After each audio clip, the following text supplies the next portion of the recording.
Bienvenidos, queridos hermanos, a este su programa de estudios bíblicos del Ministerio de Apologética Siloé. Mi nombre es Juan Morera y con Jorge Garzón en los controles vamos a continuar hoy y terminando el profeta Zacarías. Pero como siempre nos ponemos en la presencia del Señor en el nombre del Padre, del Hijo, del Espíritu Santo.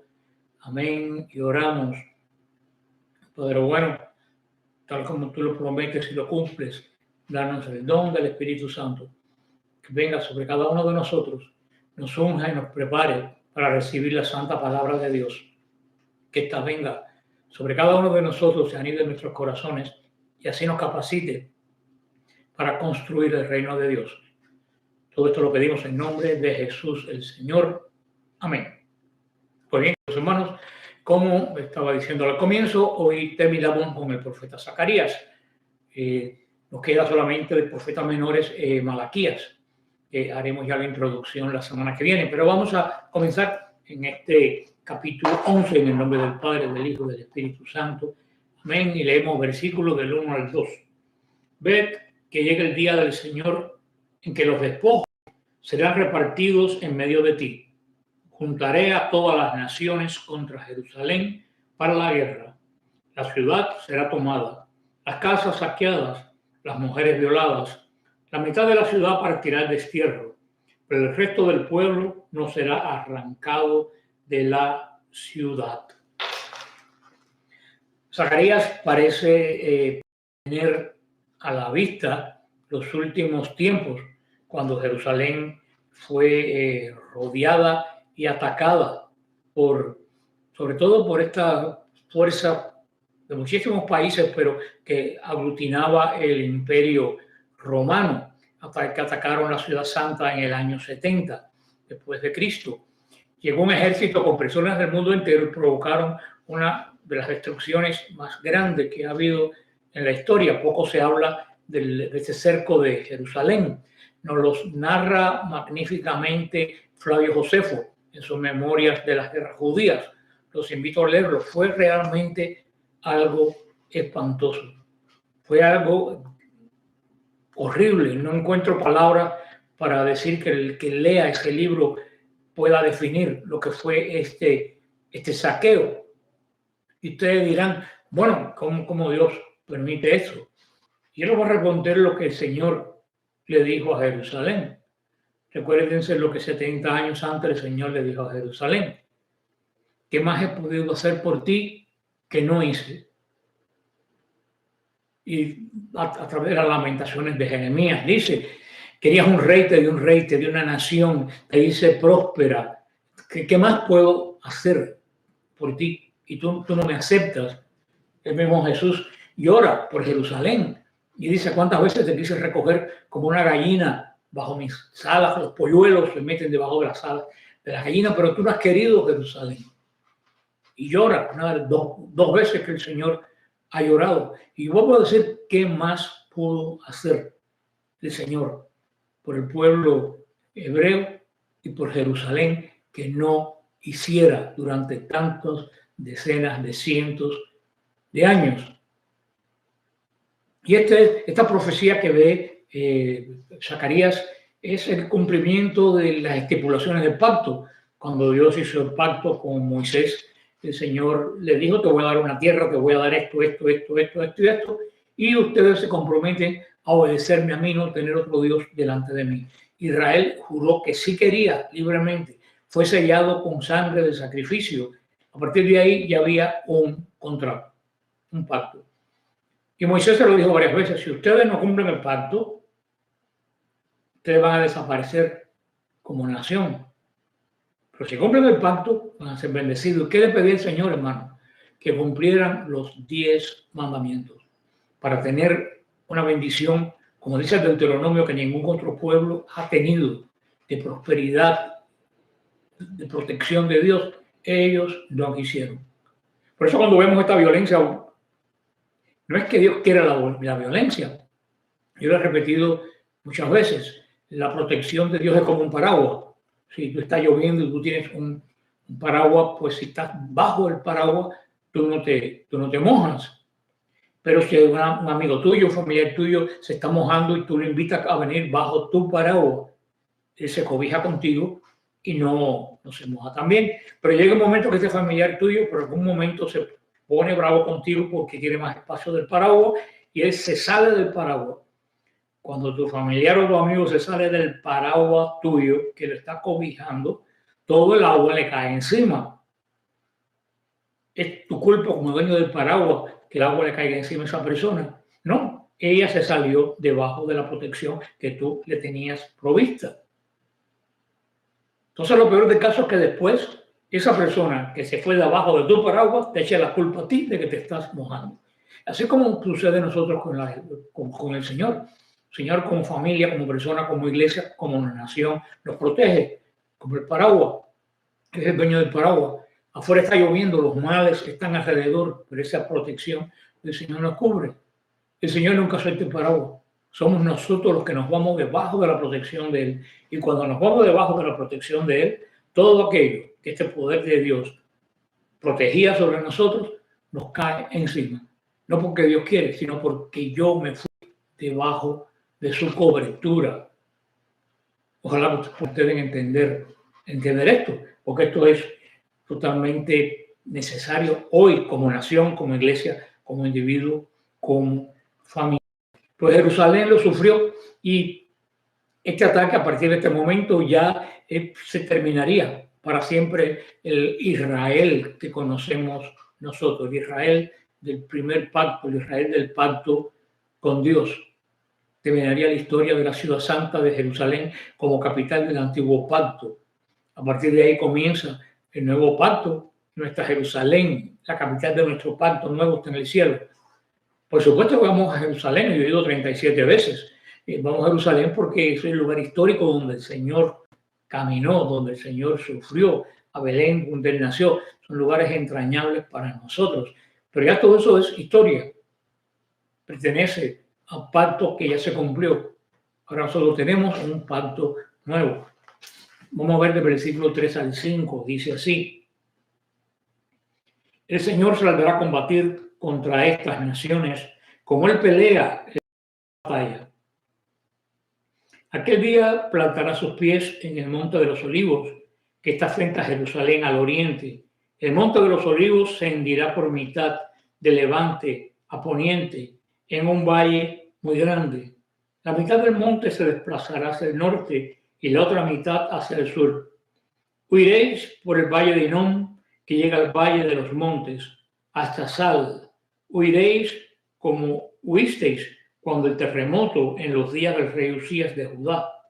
Entonces vendrá el Señor mi Dios y con él todos los santos. Aquí talmente parece, como siempre en la profecía hebrea, que le he dicho que se cumple algo de cumplimiento inmediato y viene algo de cumplimiento futuro. Justo cuando parece que toda la esperanza se ha ido para Jerusalén y para el pueblo de Israel, entonces dice que el Señor va a pelear por su pueblo. Dice que el Señor va a manifestar su poder de liberar a su pueblo y castigar a su enemigo. Nos habla de que afirmará sus pies en el monte de los olivos. Esto habla del Señor. Jesús, como es el Hijo de Dios, materialmente regresando a una tierra material, pues aparentemente, no tengo otra explicación que darle a ustedes, aparentemente este retorno del Señor va a tener como punto de referencia el monte de los olivos.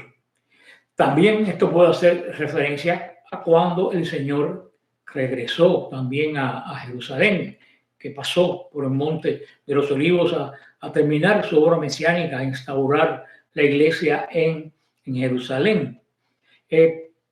Hay una vuelta, no es leyenda, cierta tradición oral en Jerusalén de los cristianos católicos, que son los que existen toda la vida en 2000 años en Jerusalén, tanto ortodoxos como nosotros, los católicos romanos, que dice que efectivamente el día del juicio final el Señor va a descender sobre el monte de los olivos. Curiosamente, los judíos de Jerusalén también tienen una tradición oral que dice que cuando venga el Mesías al final de los tiempos, él va a descender sobre el monte de los olivos.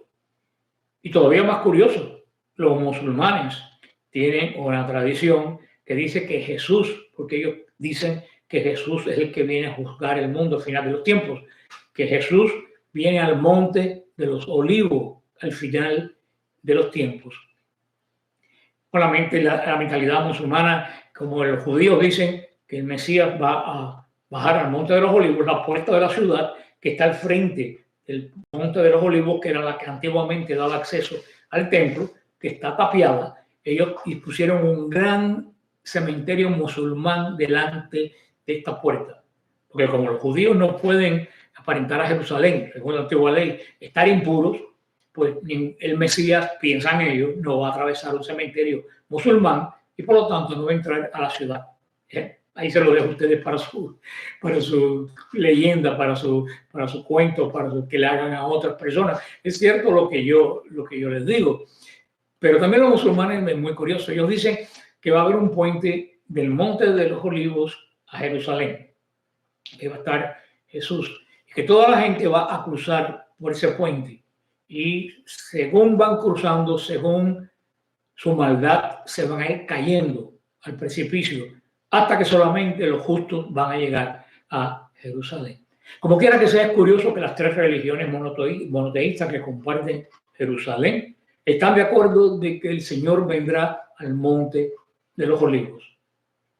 Y el Señor mismo también nos lo dice en el episodio de Hechos de los Apóstoles de la Ascensión, cuando los ángeles aparecen y dicen, ¿por qué miran el cielo? Ese mismo Jesús que ustedes vieron subir va a volver a bajar en ese lugar. Monte de los Olivos, un lugar verdaderamente santo para las tres religiones monoteístas.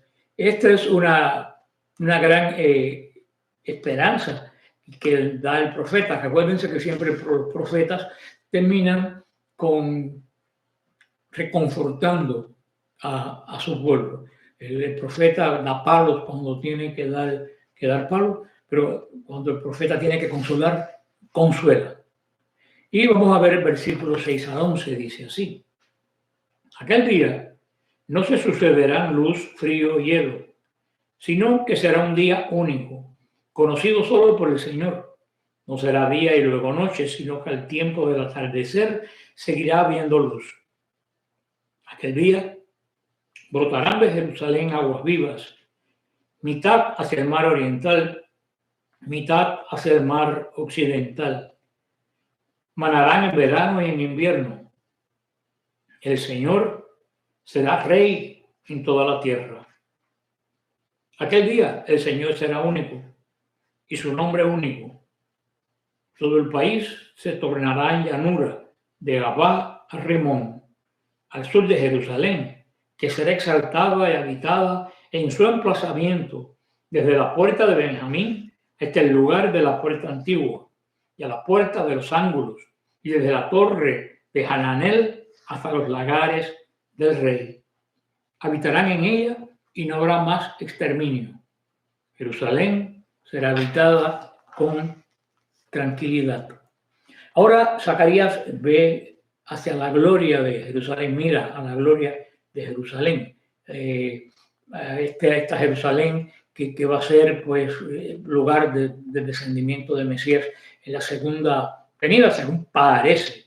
Esto nadie lo puede asegurar, la intención del profeta, solamente podemos intuir. Dice algo muy interesante, que dice que no va a haber día ni noche en Jerusalén. Y esto tiene que ver con el Apocalipsis. El Apocalipsis dice que cuando venga el Señor no va a haber necesidad de luz, porque la luz de Él en Jerusalén va a alumbrar al mundo entero. No va a haber oscuridad, porque la luz del Señor va a estar siempre inundando todo lo creado. Ahí vemos la relación que tiene Zacarías con el Apocalipsis. Habla de Jerusalén, de estos ríos de agua viva. En Jerusalén hay muy poca agua. En Jerusalén solamente tiene agua en estos momentos la piscina de Siloé, el manantial de Ezequías. y las demás, el agua que traerla de otros lugares. Por eso, sobre todo, dice que va a manar estos ríos de agua viva de esta nueva Jerusalén hacia todos los lugares. Dice que no va a haber invierno, que será un constante brutal de agua sin fin, tanto en verano como en invierno, refrescando la ciudad. Esto, vuelvo a repetir, puede hablar, lo podemos referir al final de los tiempos, pero también podemos referirlo a la iglesia, al final del tiempo judío y al comienzo de la iglesia, del aposento alto de Pentecostés. Nace estos ríos de agua viva que van a correr hacia todos los extremos de la tierra hasta inundar la tierra entera. También esto tiene que ver con Ezequiel 47, que tiene una visión similar, un río que fluía desde el trono de Dios y daba vitalidad por todas partes, que esto también se pone de acuerdo con Pentecostés. O sea que lo dejo todavía abierto, yo no tengo la respuesta para ustedes. Puede ser que hable al final de los tiempos, puede ser que hable del final de los tiempos judíos y la instauración de la época del Espíritu Santo, de la iglesia en Jerusalén, que de ahí partió todo. Yo me inclino por esta segunda opción. Les dejo a ustedes pues, el resto de la interpretación según el criterio de ustedes, de todos los que han oído, lo que van a seguir escuchando. Dice que la tierra se volverá como una llanura, como Rimón al sur de Jerusalén. Todo alrededor de Jerusalén son pequeñas montañas, pequeños valles, sobre todo en el desierto de Judá, una orografía muy encrestada. Y se usaba todo esto como defensa. Por eso que dice que cuando va a ser aplanado quiere decir que ya no va a hacer falta defender a Jerusalén. Ahora veremos versículos de 12 al 15. Dice: a todos los pueblos que hicieron la guerra a Jerusalén, el Señor herirá con las siguientes plagas. Se le granqueará su carne aún estando en pie. Se le pudrirán los ojos en sus cuencas, se le pudrirá la lengua en su boca. Aquel día les vendrá enorme espanto por el Señor. Y si alguien le agarra la mano a su prójimo, éste alzará su mano contra la del otro. También Judá luchará en Jerusalén. Todas las riquezas de las naciones de alrededor serán reunidas, oro, plata y vestiduras en gran cantidad. Como estas plagas serán las de los caballos, mulos, carneros, camellos, asnos, asnos y de todas las bestias que hayan en el campamento. En la gloriosa liberación de Jerusalén, sea tanto cuando llegue Jesús o como este pentecostal espiritual, dice que Pentecostés espiritual, dice que todos los enemigos de Dios y su pueblo serán destruidos por la espada de Judá. A Jesús también se le llama el león de la tribu de Judá. Se reunirán las riquezas de todas las naciones. Es decir, que todas las naciones van a poner todo lo bueno que tienen al servicio del Señor. Con altas y con bajas, esto se ha ocurrido a través de toda la historia de todos los pueblos que se han convertido a Cristo, han puesto sus riquezas en el culto, en el esplendor de la gloria de esta Jerusalén celestial. Ahora el versículo 16 al 19 dice así: cuando queden de todas las naciones que vinieron contra Jerusalén, subirán de año en año a postrarse ante el Rey, Señor de los ejércitos, y a celebrar la fiesta de los tabernáculos. Y la familia del país que no suba a Jerusalén a postrarse ante el Rey, Señor de los ejércitos, no tendrá lluvia. Si la familia de Egipto no sube ni viene, caerá sobre ella las plagas del Señor, herirá a las naciones que no suban a celebrar la fiesta de los tabernáculos. Esa será la pena que el pecado de Egipto y la pena por el pecado de cuantas naciones dejen de subir a celebrar la fiesta de los tabernáculos. En el lugar de Jerusalén, para batallar como lo habían hecho hasta ahora, dice que las naciones van a subir a Jerusalén a honrar a Dios. a celebrar esta fiesta de los tabernáculos, que es a celebrar la fiesta donde se recuerda que el Señor le dio la ley a su pueblo. También que termina esta fiesta con la fiesta de los Samnas Rabá, que donde se recuerda que el Mesías vendrá a liberar a Israel y se recogía agua de la piscina de Siloé y se vertía sobre el altar del templo, queriendo decir que ya no iba a haber más sacrificio. El agua de Siloé va a limpiar la sangre de los sacrificios de animales del templo. Dios hará que la gente lo adore, durante esta etapa que va a tener la iglesia. Esto va a ser más evidente que nunca. O sea, esto lo que quiere decir que ya Jerusalén y posiblemente la iglesia no serán atacadas al final cuando ya llegue la paz general para el pueblo judío y para la iglesia. También podemos hablar todo esto como lo que he visto yo tantas veces que he ido a Jerusalén. Cuando tú vas a Jerusalén, tú ves allí todas las naciones de la tierra, literalmente. Los que han ido a Jerusalén me pueden dar la razón. En Jerusalén tú oyes hablar todos los idiomas de la tierra, oyes cantar todos los cánticos de la tierra, oyes celebrar todas las liturgias de la tierra. Ves los africanos con sus trajes cantando, ves los coreanos con sus costumbres, los chinos, los latinoamericanos, los anglos, los europeos. Es lo que dice aquí, todas las naciones van a subir a Jerusalén, no para atacarla, sino para bendecir al Dios de Israel que se encarnó y nos liberó en ese lugar de la pena de nuestros primeros padres, de la pena del pecado original y sus consecuencias. Ahora el versículo 20 y 21. Aquel día se encontrará escrito en los cascabeles de los caballos, consagrado al Señor, y los calderos en el templo del Señor serán como los acetres que hay delante del altar. Todo caldero que hay en Jerusalén y en Judá estará consagrado al Señor de los ejércitos. Cuantos vengan a ofrecer sacrificios, los usarán para cocer en ellos. Aquel día no habrá más traficantes en el templo del Señor de los ejércitos. Dice que en las campanillas de los caballos va a estar escrita santidad al Señor. Esto yo creo que es un poco irónico, porque en la mitra del sumo sacerdote de Israel estaba escrito santidad al Señor, siendo que el sumo sacerdote representaba la santidad del pueblo de Israel delante de Dios. Aquí dice que ya no lo va a tener el sumo sacerdote porque no va a haber, nuestro sumo sacerdote es Cristo, pero aquí dice que hasta los cascabeles de los caballos van a ser santos en ese día. Dice que todos los utensilios de los adoradores se van a utilizar para adorar a este Dios del nuevo pacto, que no van a haber falta ya a sacrificio, porque el sacrificio de Jesús, del Mesías, es único y es suficiente.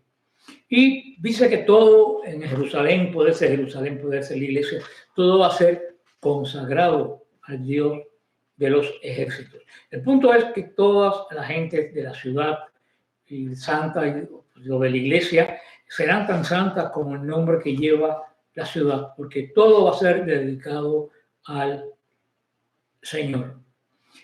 Hablando de santidad, hay una manera correcta y una manera incorrecta de eliminar la línea entre lo santo y lo profano. Puedes hacer que todo sea santo, apartándote para el Señor. O puedes hacer que todo sea profano, apartándote para el pecado. Zacarías termina su profecía dejando claro que el camino de Dios es un camino santificador, que todo aquello que alguna vez fue común o profano va a ser santo. Y termina con esta frase que Jesús cumple cuando entra a Jerusalén del Monte de los Olivos, precisamente el Domingo de Ramos. Dice que no va a haber más mercaderes en la casa del Señor, que fue lo que hizo Jesús cuando bajó del Monte de los Olivos, entró a Jerusalén y echó a los mercaderes del templo. Una profecía que puede tener muchas interpretaciones. Le he dado las tres que puedo tener yo, que se puede referir a Israel al final de los tiempos, cuando, según dice la palabra de Dios, se haya convertido.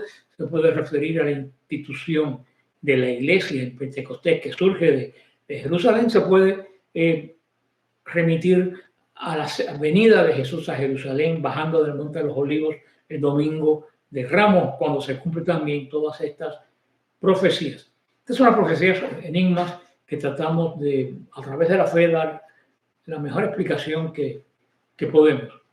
Por eso pidamos al Espíritu Santo que nos abra el corazón verdaderamente y nos haga meditar y penetrar en todo esto que este gran profeta nos ha querido decir. Y así terminamos en el nombre del Padre, del Hijo y del Espíritu Santo. Amén. Como siempre, manténganse sobre la roca. Aquí está la promesa de que las puertas del infierno no prevalecerán. Que el Señor los bendiga y los guarde. Amén.